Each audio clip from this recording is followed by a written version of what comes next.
bad news. What? The Dacia Sandero. It's delayed. Oh no! Anyway, last week... In this video, we're going to go through every change coming with the next patch to Stellaris 3.14. That will be coming out at the same time as the new Grand Archive DLC. One thing I do think I need to say at this point, there's very little in terms of balance changes or really kind of changes in general coming with this next DLC. Let's also not forget that this DLC was made by the same external studio that brought us Astral Planes. And then let's ask the question, if the Stellaris developers aren't really working on this DLC or the free patch around it, what are they working on? With that at the forefront of our minds, let's dive in and find out about every change coming with the next Stellaris patch. First up in the patch notes, we have the Grand Archive Story Pack feature. So that, of course, is the paid DLC content you'll get if you pick up the Grand Archive Story Pack. There is now space fauna capture, breeding, and a modification system, so you can design or customize those space fauna yourselves. There are 151 specimens to collect and display across events from Grand Archive and the base game. There are now over 240 specimens in total, including those distributed across other Stellaris content. There are 15 new relics added to the game, 2 new tradition trees, archivism, which is all about those specimens, and domestication, which is all about the space fauna breeding and capture. There are 2 new origins, primal calling, again that's all about the space fauna, and treasure hunters, which is all about the Grand Archive. There are 2 new civics, Beastmasters, which is the Space Fauna civic, and Galactic Curators, which is the Grand Archive civic, and finally 2 new forms of spaceborne life, Cuthaloids and Voidworms. The Voidworms are going to come with their own mid-game crisis, the Voidworm Plague, where basically in the mid-game they're going to run rampant, overbreed, and start trying to bomb lots of planets. There are 3 new music tracks, and last of all, this is the real last one here, events, anomalies, archaeology sites, technologies, galactic community resolutions, and a few more bits and pieces. So there's a fair amount of stuff in this pack if you're interested in space fauna or you're interested in collecting specimens. Now we're moving over to the free features that everyone will get access to with this latest patch, regardless of whether you pick up the DLC. I must note though, before we start going through them, there really aren't that many new changes coming for balance to the game. In terms of improvements, the developers have renamed the Shattered Ring from Irreparable Damage to Reparable Damage, and I'm actually being told that they've actually changed it again from that. It's now Catastrophic Damage. The reason they've done this is once you've researched Mega Engineering, you can now restore that segment via a decision. The game is finally playable. The Shattered Ring Origin can finally, I believe, have a full and complete Shattered Ring, which is honestly awesome. They've changed the game setup a little bit. In Galaxy setup, if you set AI empires to 1 and enable randomize, you'll now get 0 to 1 empires instead of always generating 1, which I think is a good change. If you randomize there, you might want none. Special Project Research Order Selector from System View now checks all possible projects for the location, which is, I think, a very helpful change.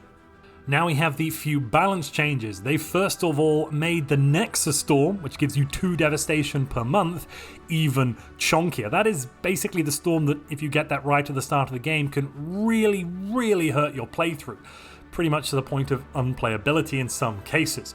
They have significantly reduced the storm effect on fleet pathfinding, which is going to be hopefully a godsend.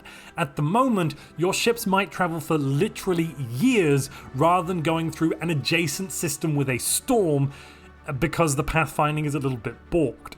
I'm hopeful this update means that we can now just click where we want to go and the fleet will work out the shortest route in terms of time traveled, not just avoid all storms where possible.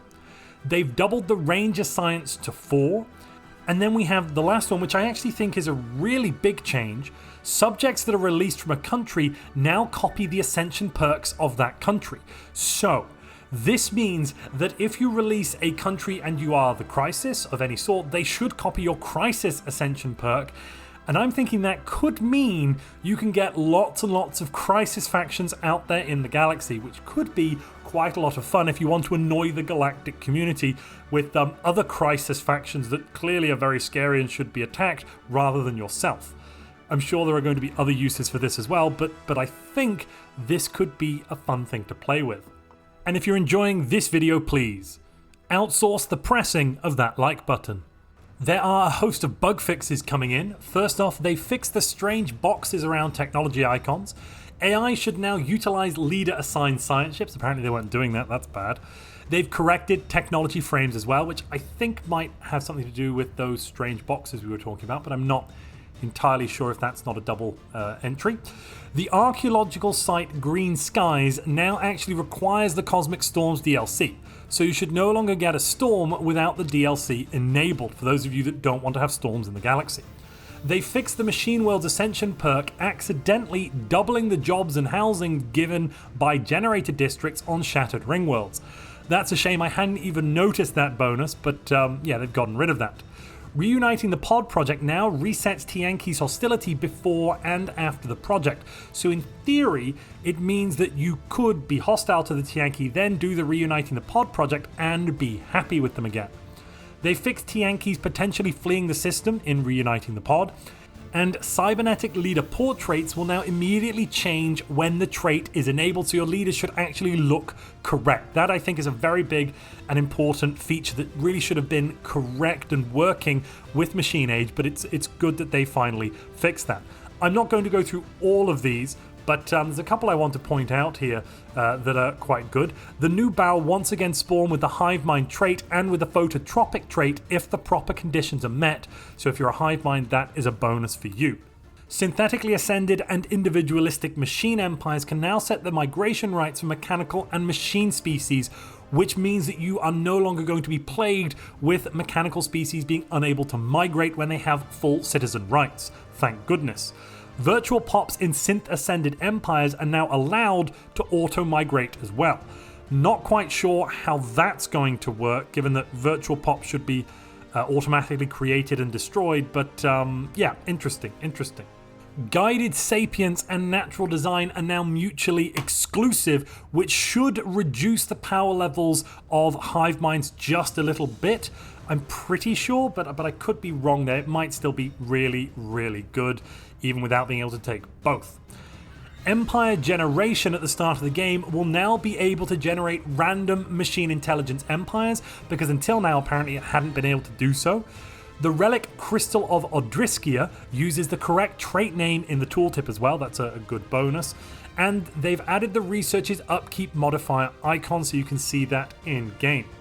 They've made Genesis Guides and Natural Design as well mutually exclusive for normal biological empires too, which means you can't have both of those at the same time, which would be a relatively powerful combo. Now we've got some AI changes that are coming in with 3.14.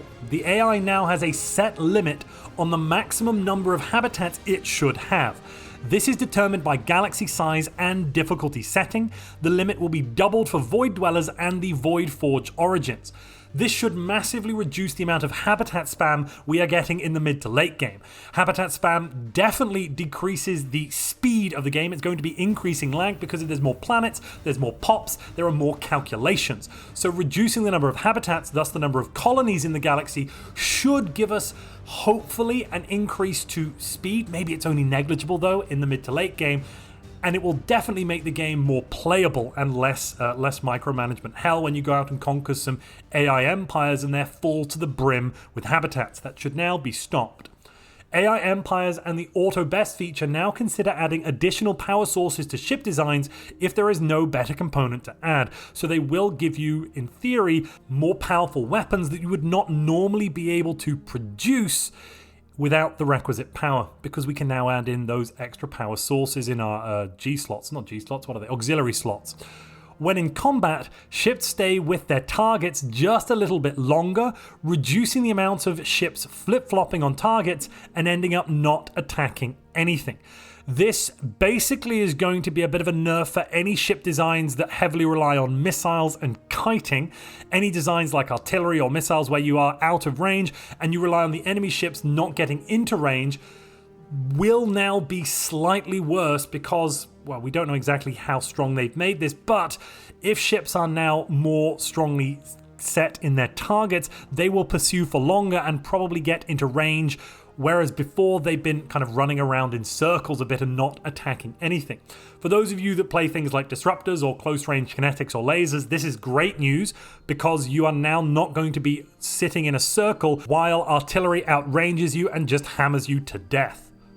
When it comes to performance updates outside of that habitat thing, the devs have updated the way ship modifiers are checked for tooltip display, and they will now use a static cache, so they won't be generated, I think, every time you hover over with your tooltip and look for the values. That should, in theory, make things faster, I suppose. I'm always surprised at how few static caches are used in Stellaris, I must admit. From what I've heard, it's very low in terms of the usage for that.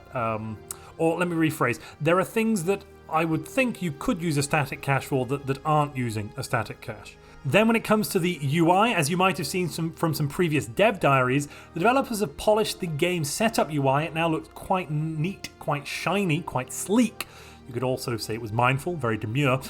They've changed the icon for exploration vessels, so they're now different. They've fixed some ship types using the wrong icon in the fleet and combat UIs as well.